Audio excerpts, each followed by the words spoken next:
শিক্ষার্থীদের ৩ দফা দাবি পূরণ না হওয়া পর্যন্ত জগন্নাথ বিশ্ববিদ্যালয় শাটডাউন ঘোষণা করেছেন শিক্ষক সমিতির সাধারণ সম্পাদক মোহাম্মদ রইসুদ্দিন।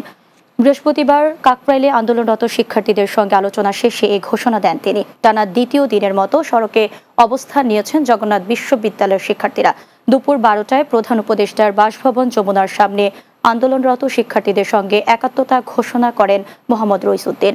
এ সময় তিনি বলেন, শিক্ষার্থীদের দাবির সঙ্গে সব শিক্ষক কর্মকর্তা ও কর্মচারী একমত। এছাড়া দাবি পূরণ না হওয়া পর্যন্ত ক্লাস পরীক্ষা বর্জন করে আন্দোলন চালিয়ে যাবেন বলেও জানান মোহাম্মদ রইসুদ্দিন। চতুর্থ দফা হবে যে সমস্ত পুলিশ আমাদের শিক্ষার্থী এবং শিক্ষকের উপর অতর্কিতভাবে হামলা করছে তাদেরকে যাচাই করুন এবং তাদেরকে চাকরি থেকে বরখাস্ত করুন।